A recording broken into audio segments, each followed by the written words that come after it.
It happened around 3:30 p.m. when Vince McMahon was confirmed to have been involved in a fatal car crash that almost took his life as a result of reckless driving. WWE is shocked after Vince McMahon's luxury Bentley is destroyed in a terrifying accident, and Triple H isn't holding back. WWE legend and former executive Vince McMahon was reportedly involved in a serious car crash that nearly claimed his life. In this video, we break down Triple H's emotional reaction, what really happened that day, and what this means for the future of WWE. Is this the end of an era? It began with the unmistakable sound of twisted metal and shattered glass. A Bentley Continental, black and imposing, once a symbol of power and prestige, now reduced to a crumpled monument of fragility and fear. The world had barely opened its eyes when reports started trickling in.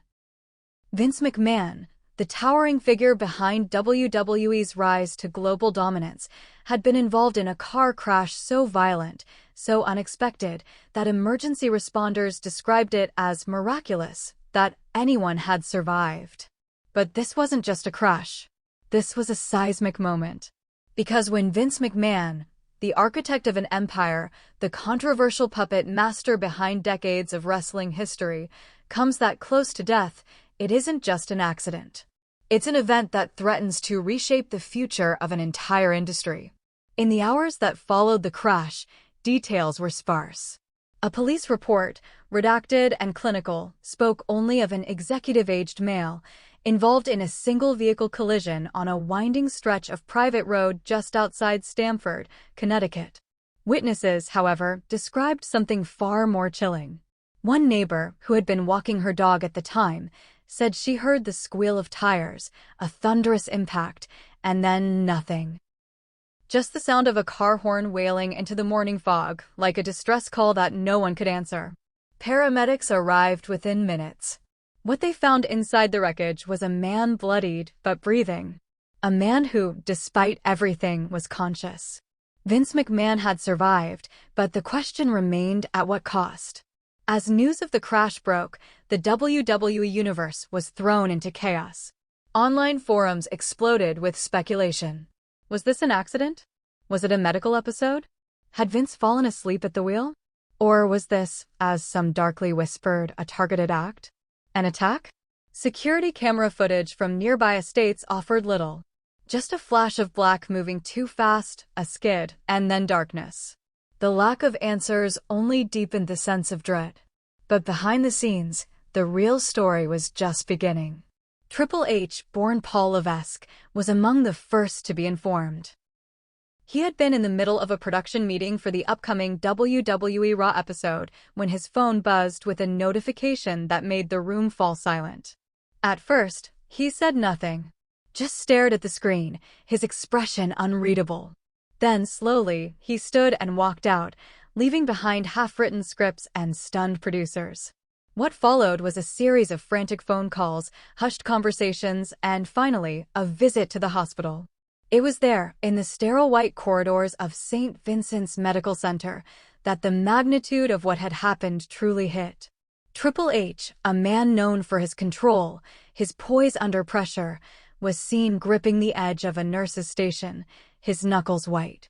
Those close to him say he looked like he'd aged 10 years in a matter of minutes.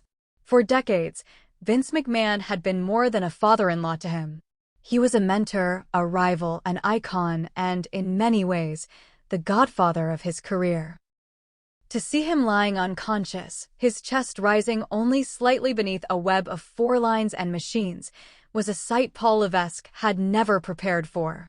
Doctors described Vince's injuries as serious but not fatal. A broken collarbone, several fractured ribs, a mild concussion.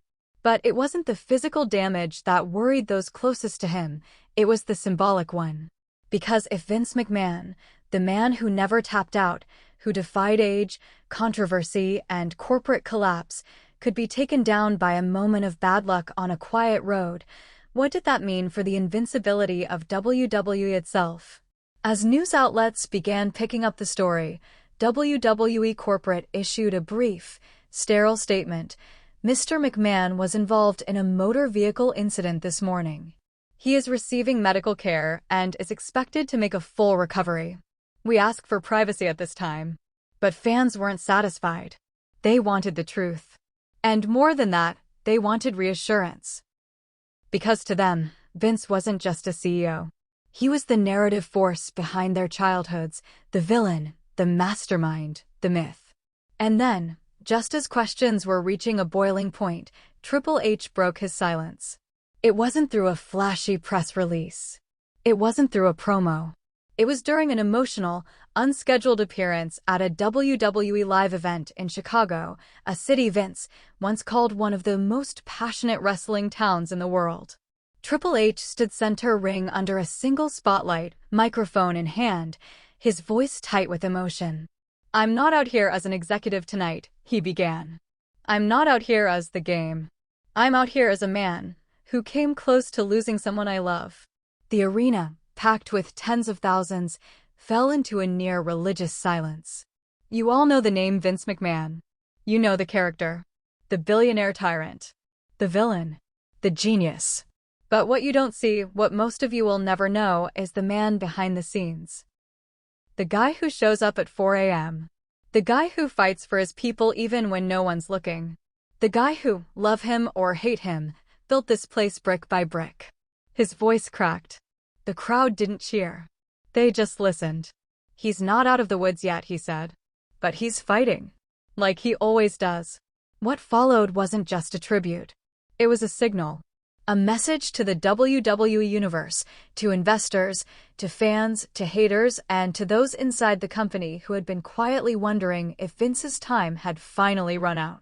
Triple H made it clear, Vince may be down, but he wasn't out. And neither was WWE. But as the lights dimmed and the show moved on, the questions remained. How did this happen? Why was Vince driving alone that morning? What was he doing on that road? And why were multiple sources within WWE reporting increased tensions between the McMahon family and certain board members in the weeks leading up to the crash? One anonymous insider, a longtime production manager, revealed that Vince had been more reclusive than usual. He had canceled several high-level meetings, citing personal obligations, and had reportedly clashed with new media partners over creative control. Some within the company whispered that Vince was preparing for something, a return, perhaps? A takeover? Or maybe a departure? The timing of the crash felt eerily poetic. Just weeks before WrestleMania. Just days after rumors circulated about a mysterious document leaked from inside WWE headquarters, a document that allegedly detailed a succession plan with Vince's name curiously absent. Coincidence? Or was the pressure mounting from within?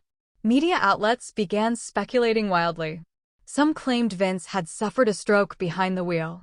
Others alleged foul play, a sabotaged brake line, a manipulated traffic signal. Authorities, however, found no such evidence.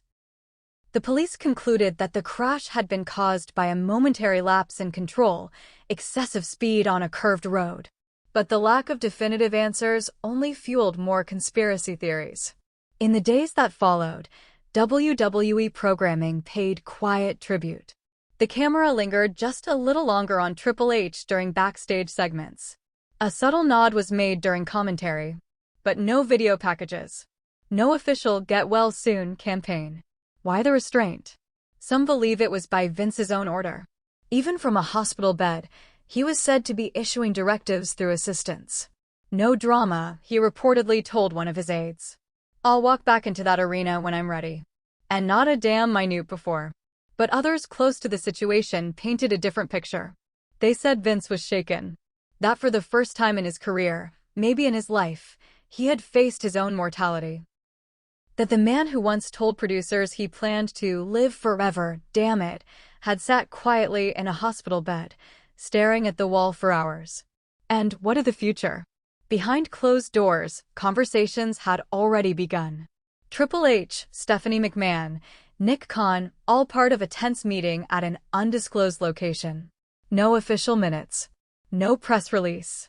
Just a gathering of power players looking each other in the eye and asking the most dangerous question of all. What happens if he doesn't come back? One source present at the meeting described the tone as funereal. Not because Vince had passed, but because the era of Vince, the mythology of Vince, might have. The truth is, WWE without Vince McMahon is a reality few within the company are ready to face. He's more than a founder. He is the gravitational center of the WWE universe. And this crash, while not fatal, shook that center. It cracked the illusion of immortality. Yet perhaps, in the shadow of disaster, there is also clarity. Triple H's appearance that night in Chicago wasn't just emotional. It was historic. It was the first time the future of WWE spoke without the ghost of Vince towering behind him. It was the first time Paul Levesque, the man, not the character, stood alone and held the weight of legacy in his own hands. As the days turn to weeks and Vince begins what sources say will be a long, deliberate recovery, the world watches. Will he return to his old role? Will he step aside, quietly, privately, in a way no one expects? Or will he, as he's done time and again, rise from the ashes and reclaim his throne? No one knows. Not even Triple H. But what we do know is this: something changed on that road. Something shifted. And WWE will never be the same. In the quiet corridors of Stamford headquarters, where Vince McMahon's towering presence once loomed behind every creative decision, a subtle transformation had already begun. While the public debated his fate, behind the scenes, contingency plans were unfolding. This wasn't about replacing a man. It was about preparing for the unimaginable, a WWE that had to keep moving even as its founding titan lay broken in a hospital bed. Triple H, once the rebellious King of Kings, now found himself navigating not just corporate politics, but the emotional turbulence of impending legacy transfer. Those closest to him say the crash forced something raw to the surface, not ambition, but duty. He wasn't just stepping into Vince's shoes temporarily. He was confronting the idea that those shoes might remain empty forever. But nothing in WWE is simple. Especially not succession. Especially not when the man at the center of it all refuses to go quietly. Sources inside the McMahon circle revealed that even as Vince's condition stabilized, his mind remained firmly on the business. He demanded internal reports, watched Raw and SmackDown from a tablet in his private suite, and even critiqued camera angles. Tell Kevin Dunn that zoom in on Cody's promo was off. Sloppy. It was vintage Vince, controlling, exacting, defiant. But there was something else behind the sarcasm. A hesitation. A crack in the armor. Doctors advised against stress. They warned that any sudden adrenaline spike, anger, exertion, even intense emotion, could exacerbate his injuries. And yet, Vince refused sedation. He wanted clarity. He wanted to know every angle of the press coverage, every leak, every whisper inside Titan Towers. What he didn't expect was the silence. For the first time in decades, WWE was functioning without him. And functioning well. Viewership hadn't plummeted. Morale hadn't collapsed. In fact, some insiders admitted the opposite. There's a calm now, one producer confided. Decisions are being made faster. There's less fear in the room. Triple H had taken the wheel, not dramatically, not publicly, but with steady hands. Meetings began on time. Creative scripts weren't rewritten 10 minutes before airtime. Talent described a sense of structure, of being heard. It was a different WWE, not better or worse, but unshackled. And that reality was something Vince McMahon, even in recovery, had to reckon with. But it wasn't just business. It was family. Stephanie McMahon flew in from Florida the moment she heard the news. Not as an executive, she'd stepped away months earlier, but as a daughter. Her relationship with Vince had always been layered. Respect. Competition. Pride. Distance. Now, she stood at his bedside, watching a man once indestructible lie bruised and vulnerable beneath hospital lights. "You can't keep doing this," she reportedly told him. "You can't be everything." Vince didn't answer. But later, when alone, he asked for a notebook. And in that notebook, sources say, he began scribbling. Names. Plans. Thoughts. Not for a return. But for what came next if he didn't. Those pages, we're told, now rest in a fireproof safe in his Connecticut estate. But what about the incident itself? Despite police closing the investigation and citing no foul play, not everyone is convinced. A security consultant familiar with WWE logistics noted an anomaly in the Bentley's diagnostics. The car's black box recorded a steering malfunction, a momentary disruption in input recognition. Was it mechanical failure? A software glitch? Or something more intentional? Whispers of sabotage began circulating within fan communities. A former WWE writer even tweeted, "This wasn't just a crash. Mark my words."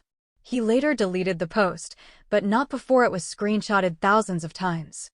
The conspiracy theories exploded: a corporate rival seeking revenge, a disgruntled ex-talent, even a storyline stunt gone wrong. While most of these claims are easily dismissed, they point to a deeper truth. People are unwilling to believe Vince McMahon could simply lose control. Because for decades, he was control. And now, that control was slipping. The corporate board, once content to follow Vince's lead, had begun to assert independence. Nick Khan, WWE's co-CEO, reportedly held a private call with major investors, assuring them that contingency protocols were in place. In a rare move, shareholders received a confidential email confirming Vince's non-operational status and pledging continuity under current leadership. It was the most explicit sign yet that WWE was preparing for life after Vince. Yet the man himself refused to fade. A week after the crash, hospital staff were stunned when Vince requested a laptop. He began reviewing archive scripts, old WrestleMania plans, even unproduced storylines he'd once discarded. "He's treating this like a comeback," one nurse said. "Like this is just another setback before the main event." And maybe it is. Because while the world speculates about his legacy, Vince McMahon may be writing his final chapter himself. But what would that chapter look like?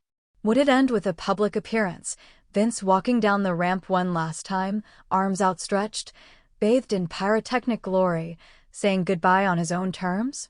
Or would it be quieter, a backstage handshake, a closed-door farewell, and then silence?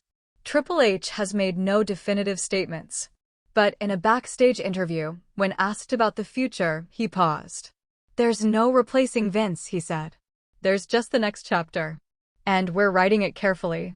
Meanwhile, tributes poured in from across the wrestling world. Not just from WWE, but from AEW and JPW, even former rivals. Tony Khan posted a message wishing Vince a speedy recovery, calling him a giant whose shadow looms over us all. Ric Flair tweeted a prayer. The Rock shared a photo of him and Vince from a 2000 promo shoot, captioned, "The man who taught me everything about the business. Stay strong, boss." But none hit harder than the words of John Cena. In a rare unscripted segment on SmackDown, Cena stood center ring and looked into the camera. Love him or hate him, he made us all. The crowd erupted. Not in cheers or boos, but in applause. Raw, honest, unscripted. And maybe that's the legacy. Not perfection. Not sainthood. But impact.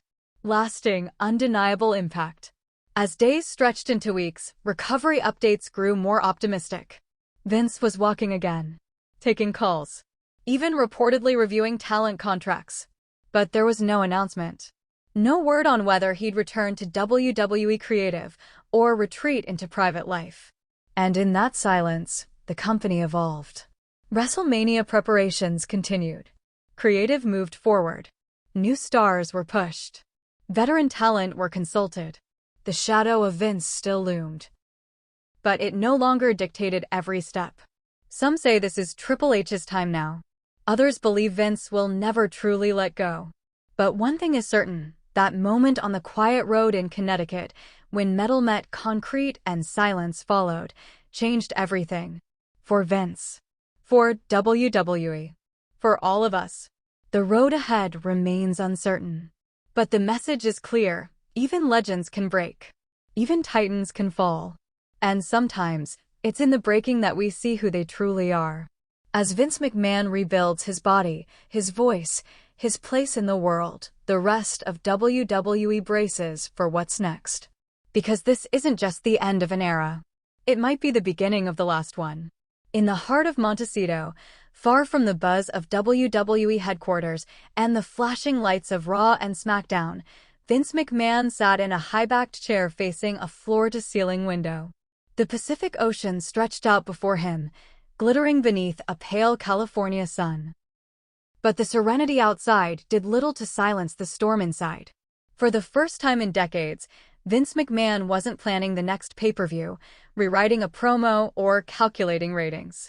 He was watching waves, not people, crash. And in their relentless rhythm, he saw something he'd never allowed himself to imagine: the company moving on without him. Recovery had been slow. Painful. Not physically, though the bruises, breaks, and cracked ribs spoke for themselves. The real pain came in the quiet moments. In the missed calls. The unanswered texts. The news alerts that popped up on his locked phone screen with headlines that didn't include his name. For a man who had defined an industry, who had scripted the careers of legends, who had insisted that nothing happened in WWE without his final say, this was an unfamiliar kind of agony. Triple H had stepped in, as many expected. But what no one could have anticipated was how seamlessly the machine kept running. In fact, some would argue it began to run smoother. Gone were the last-minute rewrites. Gone were the surprise reappearances of forgotten superstars Vince had long championed. Instead, there was structure, consistency, respect for long-term booking. The talent felt heard. The writers felt empowered. The locker room felt peaceful. And Vince knew it. He watched clips from recent shows with a mixed expression, part pride, part resentment. WWE was still his creation. But it had taken on a new identity. One that didn't include him. He began to wonder, had he overstayed? Had his vision become a relic while the world evolved without asking permission? These were questions Vince McMahon had never allowed before. He had always viewed himself as irreplaceable, as the single beating heart behind WWE's success. But the crash, in all its violence and fina,